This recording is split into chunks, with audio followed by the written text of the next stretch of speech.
Yo soy Laura Pastor, soy fisioterapeuta y psiconeuroinmunóloga. Me formé en esta maravillosa escuela en Regenera, que es quien ha organizado este congreso, con lo cual muchísimas gracias por invitarme. Para mí es todo un honor estar aquí rodeada de tantos profesionales, de tantos compañeros y evidentemente daros las gracias a todas esas personas que estáis ahí detrás, más de 10.000 personas que os habéis interesado en el tema de la fertilidad.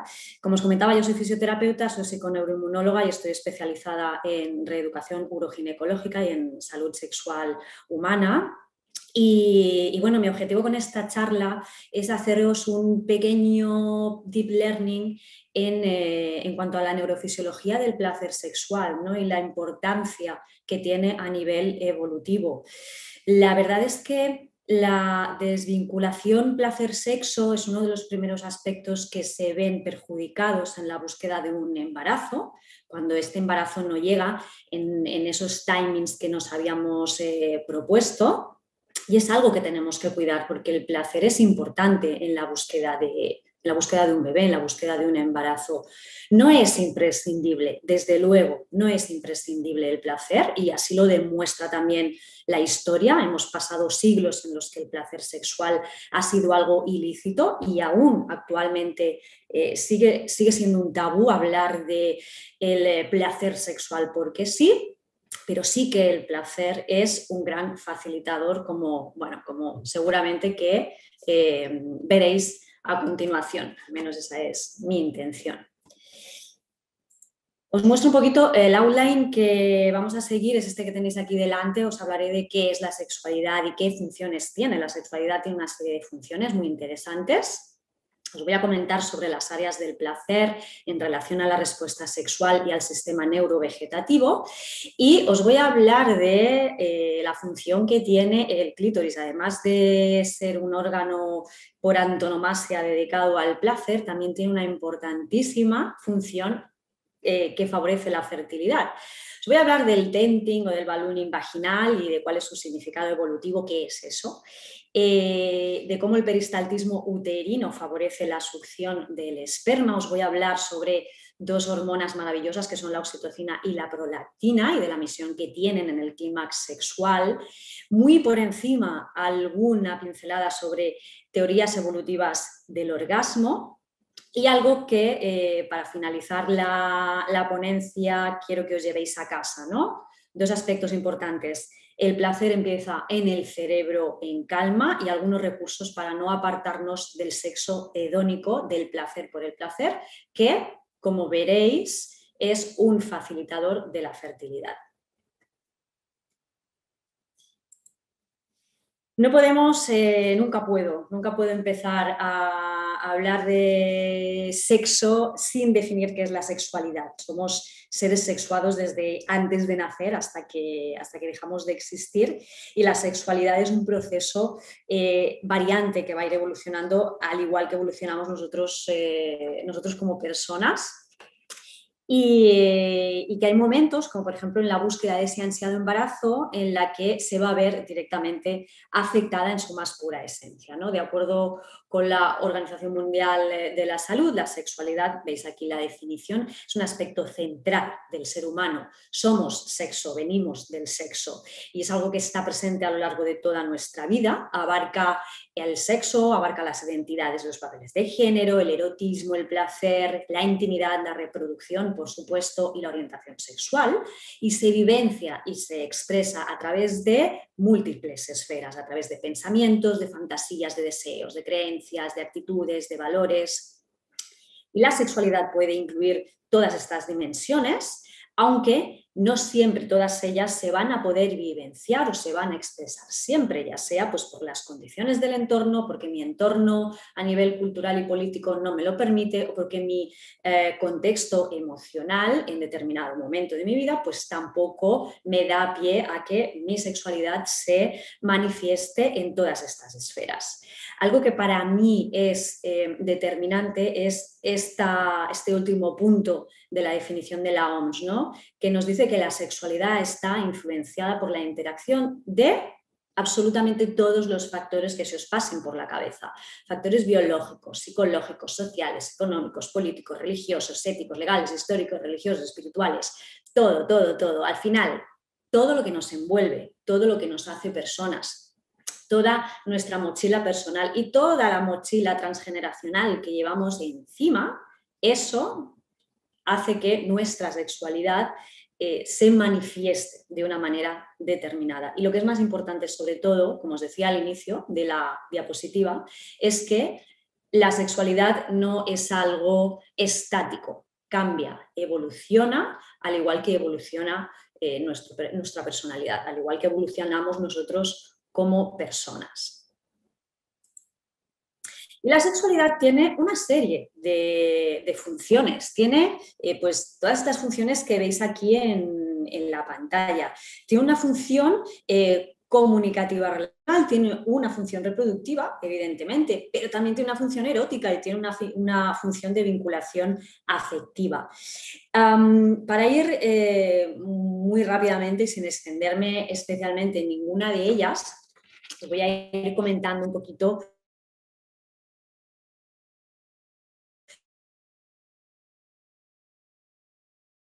los aspectos fundamentales en la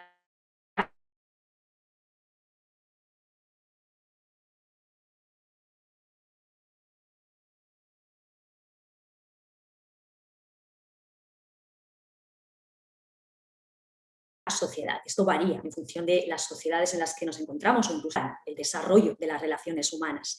La comunicación y la relación entre las personas, la relación interpersonal, es algo que es imprescindible para el desarrollo físico y para el desarrollo psicosocial y emocional del ser humano. Y la sexualidad participa en esta función. Es una manera de comunicación, es una manera de lenguaje dentro de la sociedad. Es un medio de hablar, es una manera de hablar que sobre todo tiene que ver con el lenguaje corporal y con los códigos sociales.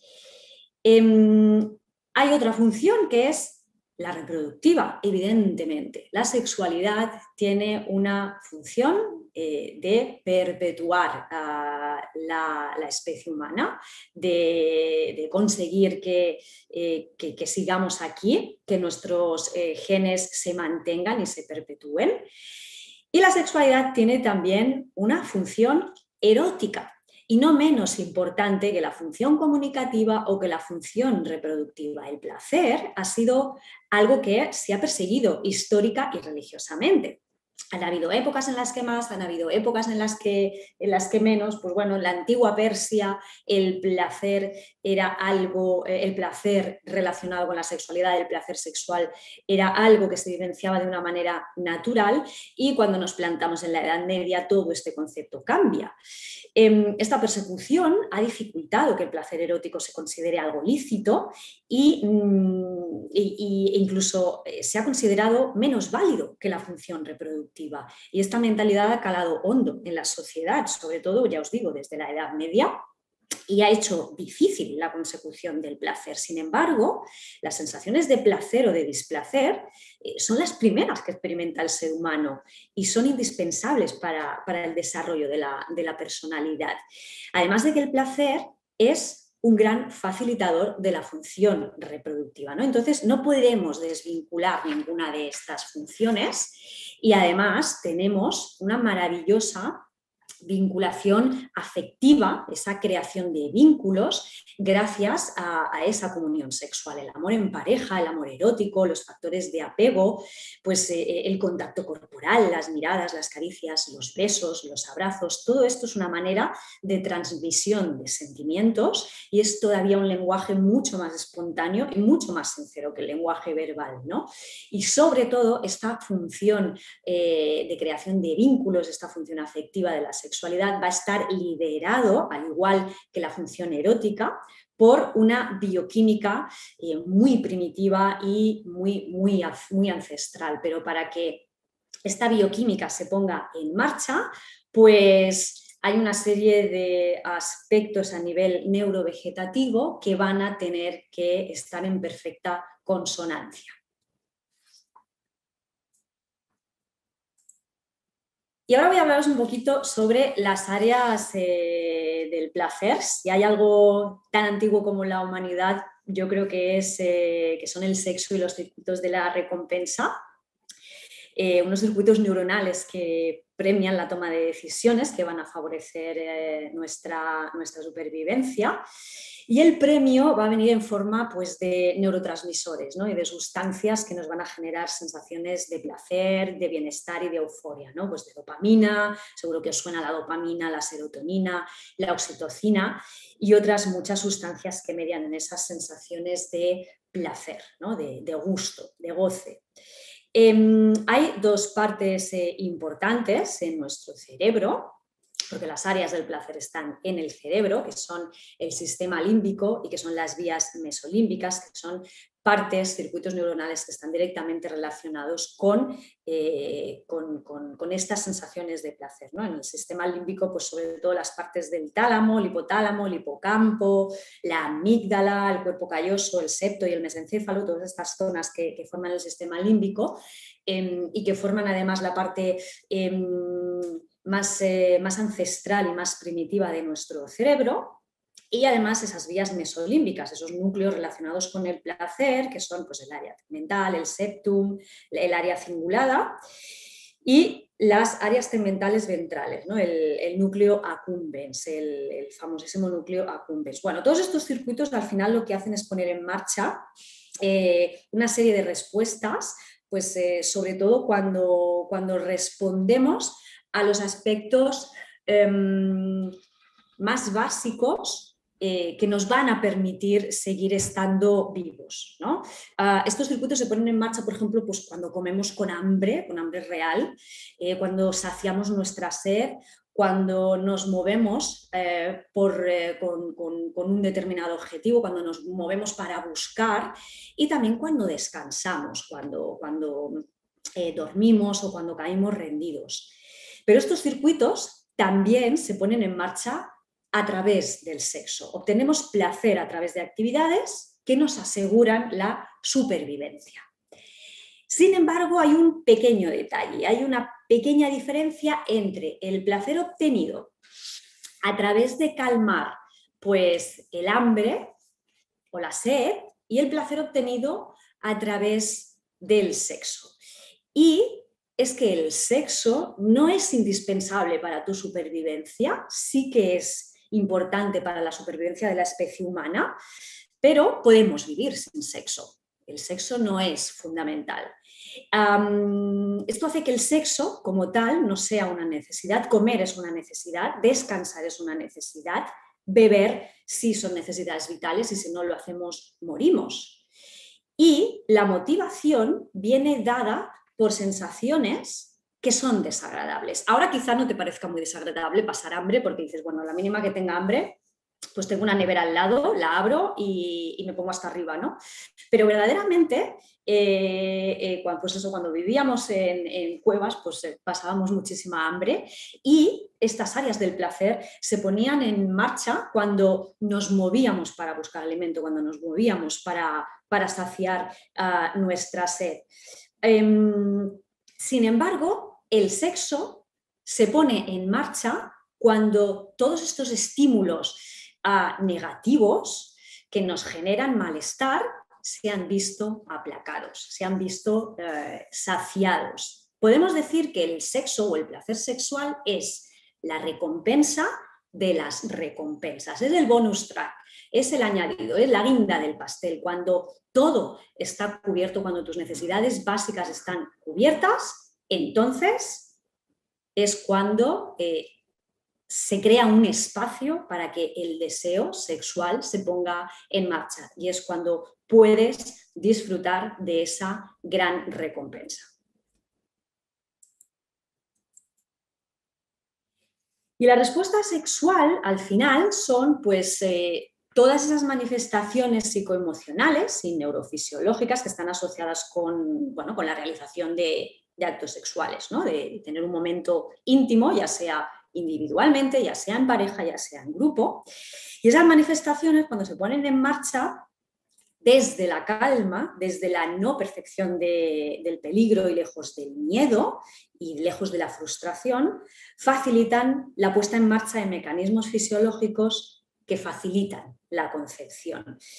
Lo que motiva el sexo, como os comentaba, no son sentimientos y emociones negativas. Al contrario, el sexo se ve motivado cuando todas esas exigencias que tu cerebro te pide que sacies para sobrevivir tú se ven aplacadas. El deseo sexual surge cuando estás en calma, cuando tu cerebro no percibe peligro, cuando todo está en orden, cuando tu sistema nervioso está en modo parasimpático, como ves aquí en este dibujo tan gráfico de la derecha, ¿no?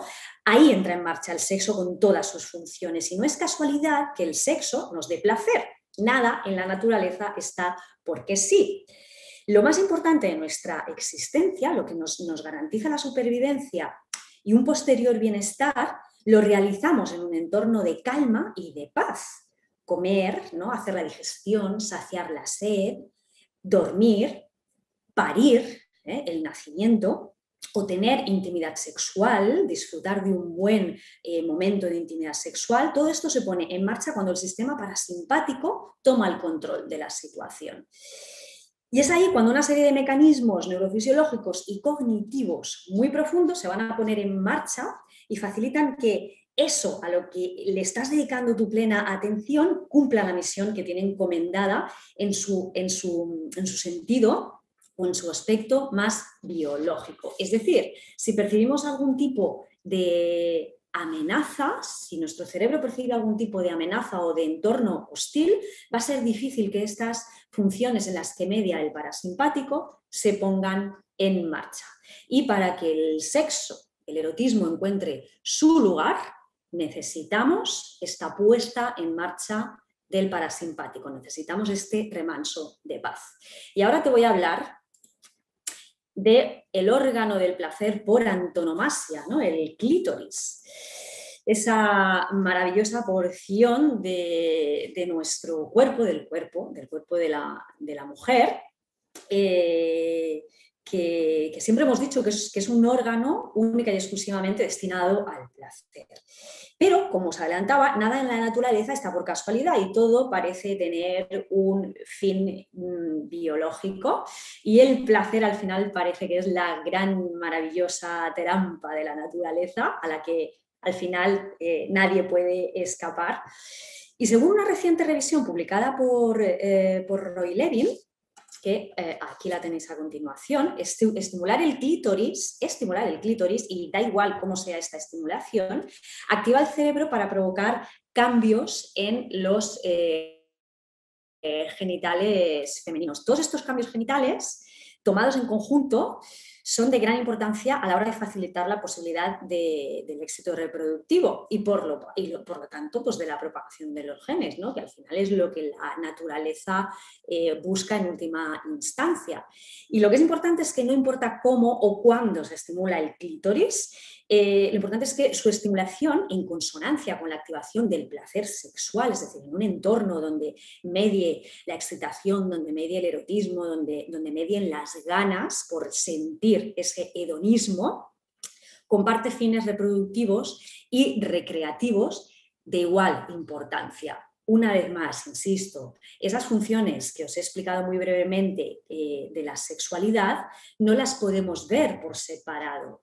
Conforman todo un complejo y no podemos separar la función reproductiva de la función erógena o erótica de la función comunicativa.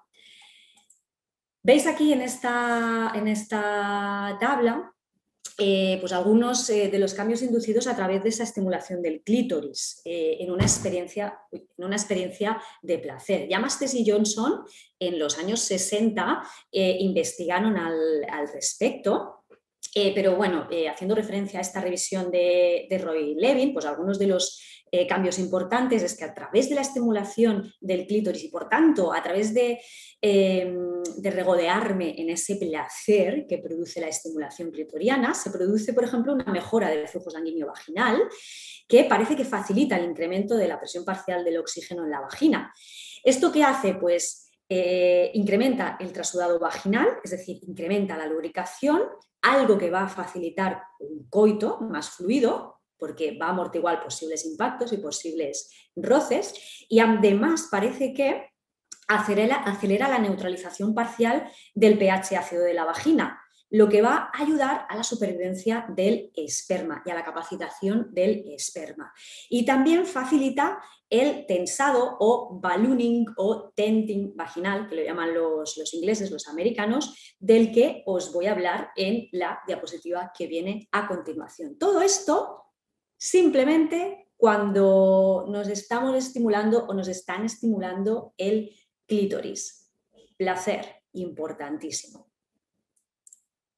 ¿Y qué es esto del tenting o del ballooning vaginal? Pues mirad, durante la excitación sexual va a ir incrementándose el tono de los parametrios, de lo que veis en la fotografía de la pelvis de la derecha, concretamente.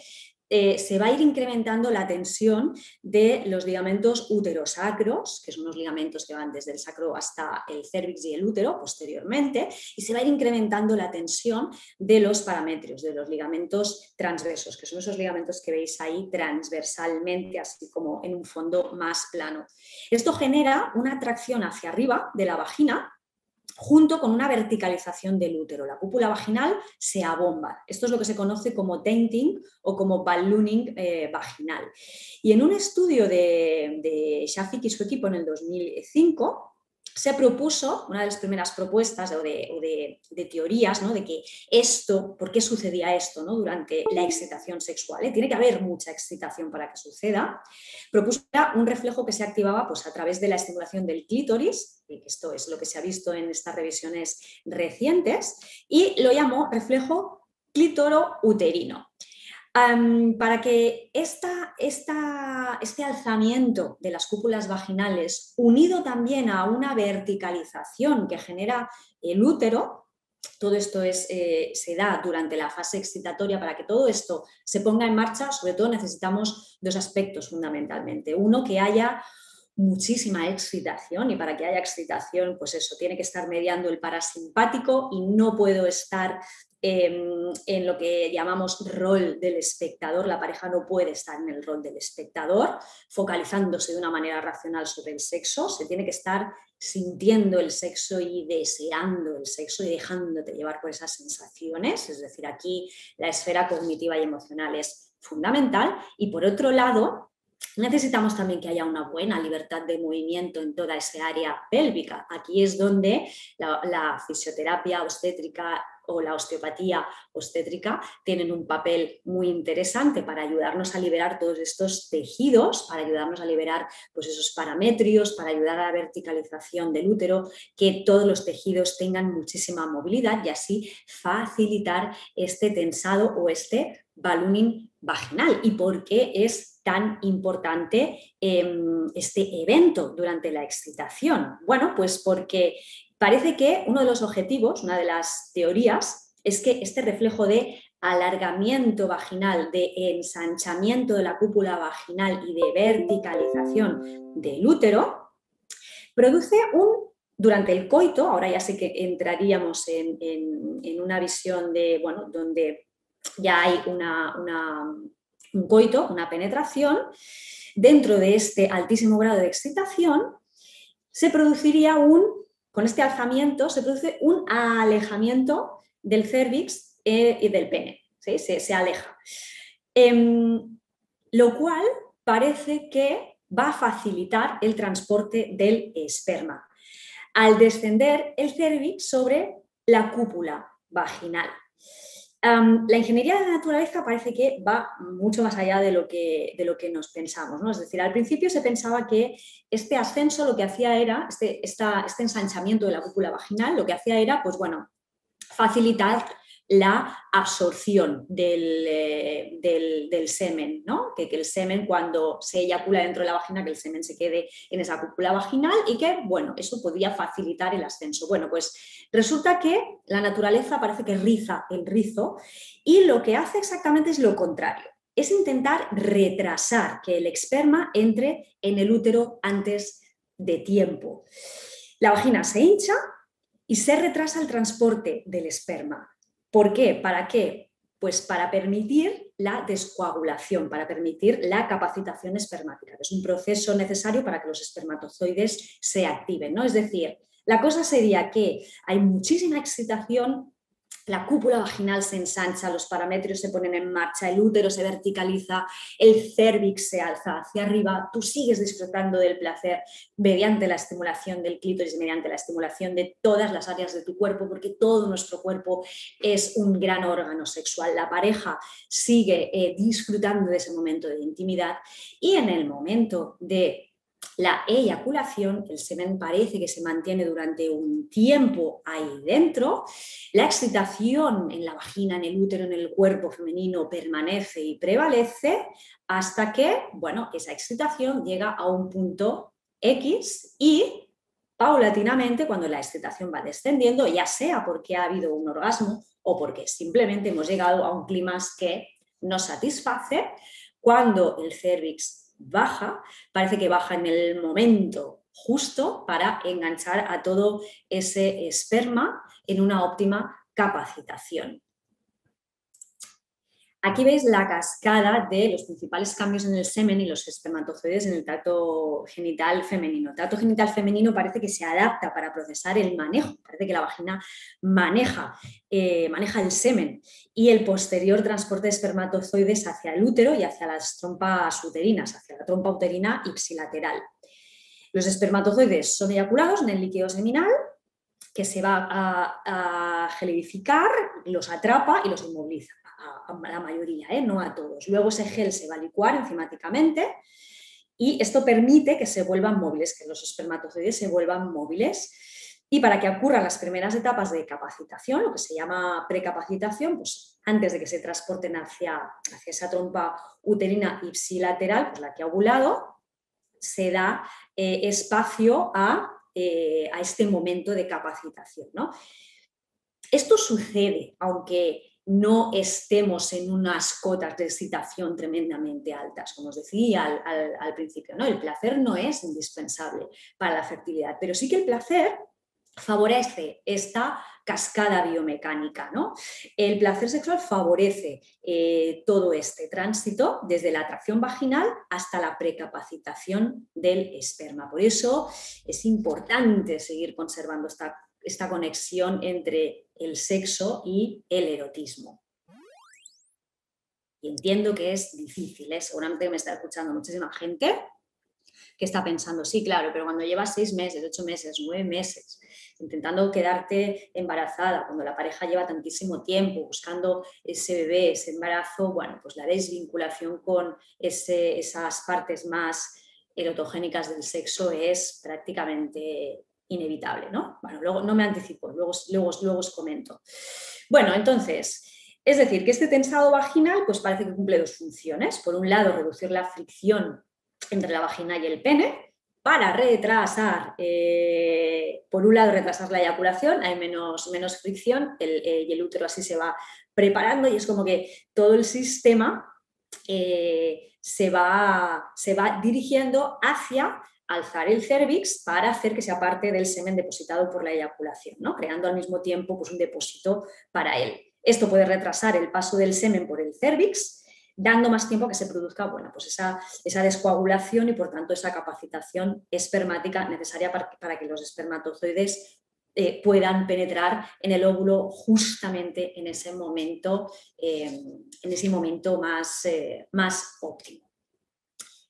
Y ahora os quiero hablar también de otro aspecto que tiene lugar a lo largo de nuestro ciclo menstrual, pero también tiene lugar en el momento sexual y son los movimientos del útero, es el peristaltismo uterino, el útero, este maravillosísimo órgano que tenemos en la pelvis, que las mujeres tenemos el gran honor, porque es un honor tenerlo en la pelvis. Y tanto sirve para albergar y generar vida como para darnos sensaciones de euforia y de placer máximo. El útero y el cuello del útero son, además de ser partes reproductivas, órganos reproductivos, también son órganos erógenos, son órganos eróticos. Fijaos, en los primeros días del ciclo menstrual, el útero se contrae, se va contrayendo desde el fundus hacia el cérvix, hace unas contracciones que van desde lo más profundo hacia el exterior. Y los días inmediatamente anteriores a la ovulación, la dirección, este peristaltismo cambia. Este peristaltismo va desde el cérvix hacia el fundus uterino, hacia arriba, ¿va? De abajo hacia arriba. Este movimiento parece que crea un efecto de succión que se exagera muchísimo en el momento del orgasmo y que podría ser un facilitador para la aspiración del semen de la vagina. Varios estudios hay, esta teoría no está carente de controversia, pero sí que es cierto que hay varios estudios que han demostrado que el semen se puede trasladar desde la vagina hasta el útero y desde allí hasta la trompa uterina con muchísima rapidez. Y que esta rapidez no está basada en la capacidad natatoria de los espermatozoides. No se puede explicar única y exclusivamente a través de la capacidad natatoria o de la capacidad de desplazamiento que tienen los espermatozoides, con lo que parece que este peristaltismo uterino que se genera de manera natural, pero que sobre todo se ve potenciado durante el orgasmo, tiene mucho que ver con este paso del esperma hacia el interior del útero y al final hasta la llegada de la trompa uterina. Con lo que volvemos otra vez a toparnos con esa intervención del placer para llegar a una pieza clave en este singular desplazamiento. Hay algo que media, que favorece, que potencia, que pone en marcha este desplazamiento y es una maravillosa neurohormona que es la oxitocina. La oxitocina está relacionada con el placer, con el orgasmo, con la fecundación y con el nacimiento. Si existe una sustancia que por encima de todas destaca tanto en el placer como en la vinculación afectiva y a la vez en el proceso de la concepción, es la oxitocina. La oxitocina es una sustancia muy, muy curiosa, es una neurohormona que cuando se sintetiza puede reclutar la actividad visceral y motora de la vagina y del útero, es decir, pone en marcha este mecanismo de contracciones ondulantes del útero y de esa supuesta succión espermática. Seguramente que la oxitocina suena porque es la reconocidísima hormona del amor, de la vinculación con la pareja, de la vinculación materno-filial y se sintetiza, como veis aquí en esta diapositiva, se sintetiza a través de la succión de los pezones y de la estimulación del cérvix a través de la vagina. Por lo tanto, la lactancia y el parto comparten sensaciones, pueden compartir sensaciones orgásmicas y en el sexo la estimulación de los pezones y la estimulación del cérvix, ya sea con el pene, ya sea con los dedos, va a favorecer la síntesis de esta oxitocina. Evidentemente, si las zonas a estimular pues son erógenas y producen placer. La oxitocina facilita la atracción, media en las sensaciones táctiles, facilita las sensaciones placenteras relacionadas con las caricias, aumenta la sensibilidad genital, al mismo tiempo, y esto es algo que siempre me ha alucinado, al mismo tiempo que hace decrecer la función cognitiva, ¿no? A más oxitocina voy liberando, más placer voy sintiendo, pero al mismo tiempo mi mente más se va desconectando de ese neocórtex, de esos circuitos más racionales del ser humano. Va decreciendo la función cognitiva, la función racional. Y el miedo inhibe su síntesis. Los recuerdos agradables, por otro lado, van a potenciar la síntesis de oxitocina, las experiencias agradables, pero todas esas emociones que están vinculadas con la frustración, con el miedo a no dar la talla, con el miedo a no cumplir las expectativas, y aquí entraría el miedo a no cumplir la expectativa de embarazo, todos estos aspectos van a frenar la síntesis de esta oxitocina. Sabemos que la oxitocina aumenta su nivel plasmático un minuto después del orgasmo y que se mantiene súper alta hasta 5 minutos después. Pero insisto, la oxitocina no es, es decir, no es necesario llegar al orgasmo, no es necesario tener un orgasmo para disfrutar de la síntesis de la oxitocina.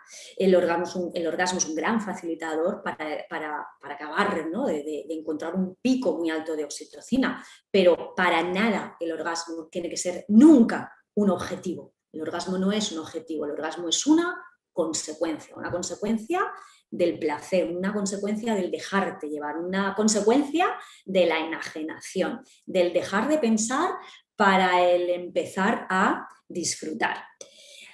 Hay una relación entre la oxitocina también y la respuesta orgásmica periférica. Y a más oxitocina sintetizamos, más placer voy a experimentar.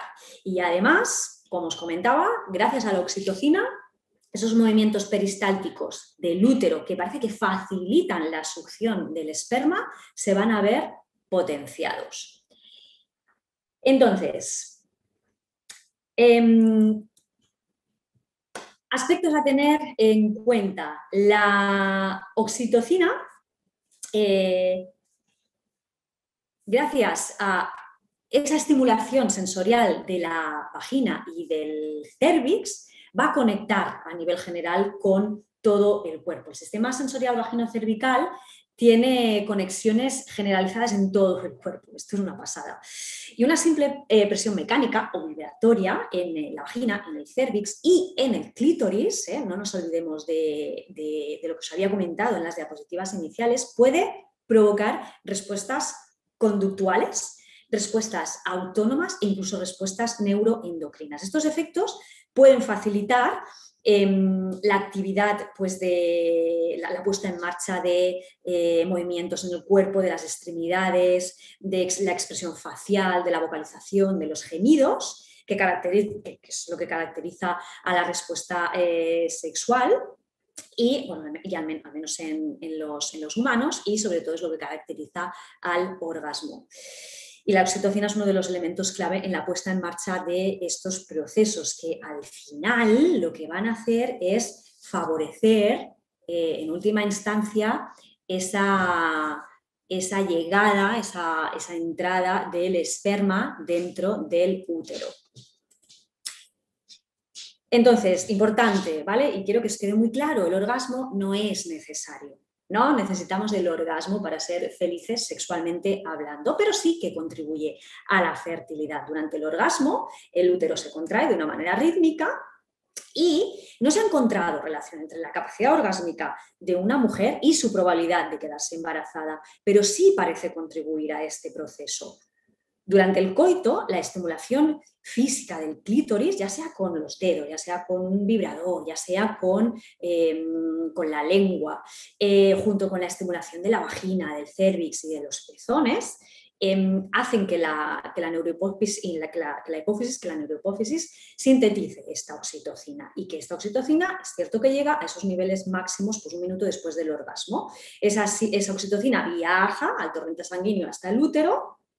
Y entonces el útero es donde se intensifican y se magnifican esas contracciones, incluso después de haber tenido el orgasmo. Pero vuelvo a insistir una vez más, la oxitocina se sintetiza aunque no haya orgasmo, pero lo que sí que tiene que haber es muchísimo placer y muchísima conexión con todas esas sensaciones erógenas y eróticas. ¿Cómo podemos producir más oxitocina? Pues evidentemente, además que pues dejarme llevar y el intentar disfrutar de mi cuerpo y del cuerpo de mi pareja y de buscar esos puntos erógenos a través de los cuales pues yo me siento bien y esas sensaciones de placer pues van increciendo, hay otras cosillas, hay otros aspectos que también me pueden ayudar a facilitar esta síntesis de oxitocina. Yo si me conocéis, soy muy pesada con dos cosas. Una, con la promoción de la educación sexual y dos, con la promoción del deporte. La actividad física es la gran medicina, es la gran herramienta. Cuando entrenamos la resistencia, facilitamos la síntesis de oxitocina. Fijaos que es, bueno, tiene un no sé, para mí es súper coherente, ¿no? El sexo, el slow sex, que es este término así, este anglicismo que se está poniendo tan de moda y que a mí me gusta. El sexo a fuego lento no deja de ser un ejercicio de resistencia, ¿no? Igual que es el parto. El parto es el gran momento de resistencia, es la gran maratón. Momentos en los que nuestro cuerpo pone en marcha esa resistencia facilitan la síntesis de oxitocina. Así que dentro de vuestros entrenamientos trabajad la resistencia corriendo, la resistencia nadando, la resistencia en el trabajo muscular. Los recuerdos vinculados a esas sensaciones de buen rollo, ¿no? Ese momento en el que os conocisteis, ese momento en el que os mirasteis por primera vez, ese momento en el que decidisteis compartir vuestros momentos juntos, ¿no? O vuestro proyecto de pareja, ¿no? Bueno, seguramente que todos esos recuerdos os traen unas sensaciones muy agradables. Pues es importante recrearnos en esos recuerdos, en esos momentos, porque cuando viajamos hacia esos momentos, la oxitocina se pone en marcha. También sintetizamos oxitocina con las caricias, también sintetizamos oxitocina a través del amor y de sentirnos comprendidos y de sentirnos amados, y a través de precisamente esa estimulación de los pezones y esa estimulación del clítoris y esa estimulación de la vagina y del cérvix durante el momento sexual. Evidentemente, si esas zonas son erógenas y entran dentro de mi mapa erótico, de mi mapa de estímulos sexuales. Y también quiero hablaros de otro aspecto que es muy interesante, y es el papel que cumple la prolactina. La prolactina es una de las hormonas más versátiles en el cuerpo de los mamíferos y que afecta a la reproducción, a la sexualidad, y también tiene otras muchísimas funciones. Siempre relacionamos la prolactina con la lactancia, pero resulta que la prolactina aumenta los niveles en sangre muchísimo justo después del orgasmo. Al igual que la oxitocina, la prolactina va incrementando a lo largo de la excitación sexual y sobre todo va a incrementar después del orgasmo, igual que también incrementa muchísimo los niveles después de un pico de estrés. Bueno, es que el sexo, igual que el deporte, no deja de ser un elemento estresor para nuestro organismo, pero podemos decir que es un estrés saludable. En cuanto al sexo, es un estrés saludable siempre y cuando, insisto, se viva desde el placer. Es inhibidora del orgasmo y es responsable de los periodos refractarios, de los momentos que yo necesito entre orgasmo y volver a tener otro orgasmo, tanto en el hombre como en la mujer, en ambos. Pero parece que en la mujer, después de tener sexo con muchísima excitación, sobre todo esto se dispara en el orgasmo. Se activa un patrón secretor muy característico de prolactina durante, ojo, varios días, que se baraja como casi indispensable en algunos estudios preliminares para la concepción, pero tiene que estar mediado por el placer sexual. Si no se ha puesto en marcha esa respuesta sexual vivida desde el placer y desde el deseo, parece que estas activaciones de la prolactina no se ponen en marcha. El sexo mecánico, el sexo como objetivo, y luego os hablo para acabar, no pone en marcha esta activación, esta síntesis tan bestia de la prolactina. Hay estudios en vivo que han demostrado que el endometrio es uno de los principales sitios para la síntesis y para la secreción de prolactina, en particular durante la diferenciación de la decidua, que es el tejido precursor de la placenta.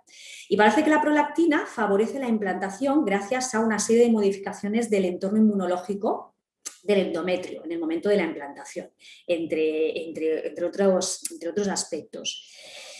Uno de los principales propósitos de esa adicional prolactina sintetizada que queda ahí pues unas horas y incluso unos días ahí en el torrente sanguíneo, parece que es para mantener la integridad funcional y estructural del cuerpo lúteo, asegurando la secreción, la síntesis de progesterona durante un posible embarazo temprano. O sea, es una facilitadora. Y este mecanismo en este mecanismo la oxitocina actúa como inductora del ritmo secretor modificado de la prolactina, ¿no? Es decir, son dos hormonas que van a trabajar en sinergia, pero que van a estar motivadas por el placer sexual. Tiene que haber habido ¡fum!, esa fogosidad, ese disparo. Sorprendentemente, estos datos bueno, que veis aquí en este estudio, que os dejo la referencia, pues como os comento, revelaron que sí, que la prolactina estaba activa durante no solamente ese momento justamente posterior al evento sexual o al encuentro sexual, sino que también pues hasta el día siguiente, alrededor del mediodía. Y una vez que pues os he explicado todas estas maravillas, pequeñas maravillas de la neurofisiología del placer, lo que tenemos que entender es que el placer empieza en un cerebro en calma. Fijaos. Todo esto sucede si percibo un entorno de confianza y de seguridad. Si hay miedo, no habrá oxitocina. Algo que sucede en esos momentos en los que estoy disfrutando del placer sexual, en esos momentos en los que me aproximo al orgasmo, en los que la pareja se aproxima al orgasmo, no estoy hablando ahora solamente de la mujer, esto sucede en todas las personas, momentos previos al orgasmo, y en esos momentos en los que verdaderamente estoy disfrutando y estoy dejándome llevar por esas sensaciones de bienestar y de goce, se produce por un lado un descenso de la actividad del área orbitofrontal y se produce también una disminución de la actividad eléctrica en la amígdala. El área orbitofrontal se encarga del control consciente y de los estados de alerta. Yo siempre digo que ahí en el área orbitofrontal es donde vive Dios. Dios vive ahí. El juicio vive ahí, el juez vive ahí, el que se encarga de decirte esto está bien, esto está mal, los juicios morales, viven ahí. Bueno, pues ¡pum! Cuando el parasimpático se pone en marcha y yo me dejo mecer por la ola, se produce un descenso en esta actividad. Por lo tanto, hay una pérdida del control y hay un descenso del estado de alerta. Y además hay una disminución de la actividad eléctrica de la amígdala. Esto, en muchísimos estudios, se ha visto que está implicado con una reducción de la percepción del miedo.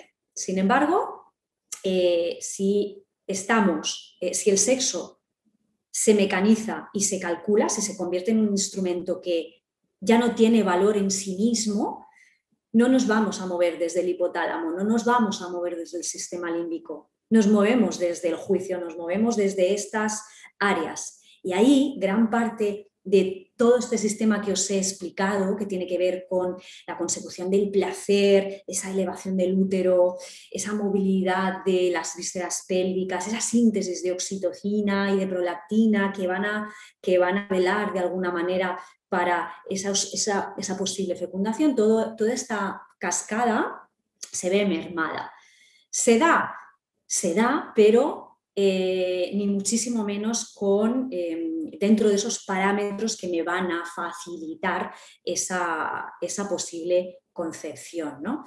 Y entramos en lo difícil del proceso, ¿no? Porque verdaderamente, pues como os comentaba, cuando estamos en esa etapa en la que, bueno, ya llevamos 6 meses intentándolo, ya llevamos 8 meses, ya, bueno, o 2 años, bueno, vamos a plantearnos si existe algún problema, ¿no? Cuando te planteas si existe un problema, el león ya está en tu cama, el lobo feroz ya está en tu cama, ¿no? Y ese placer, ese sexo hedónico porque sí, se ve directamente afectado. El cerebro deja de percibir el estado de... El cerebro deja de percibir que estás en un entorno de calma y no da pie a la activación del sistema parasimpático, sino que el sexo se programa en un entorno donde quien está activo es el sistema simpático, quien está activo es el sistema de huida. Y bajo ese entorno es muy difícil que se pueda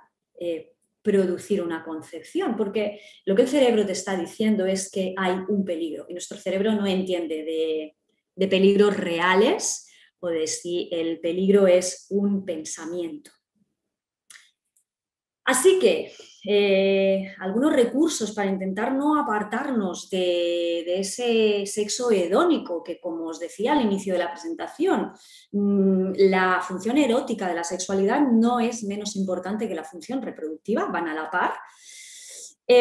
Hay que tener en cuenta que prácticamente el 40% de las parejas en búsqueda de un bebé confiesan tener problemas sexuales, sobre todo de deseo sexual y de disfunciones en la erección. Y por tanto, va a ser importante que el sexo siga teniendo su propio valor dentro de la pareja y dentro de la vida de cada miembro. Que no se utilice, sino que se disfrute. Y que se disfrute fuera de esos timings, incluso a solas también, solo por el puro placer de disfrutar de la intimidad de pareja, recuperando la característica lúdica y la función afectiva que tiene el sexo. Si conservamos esa parte hedónica del sexo, estaremos facilitando en gran medida ese camino hacia la fertilidad.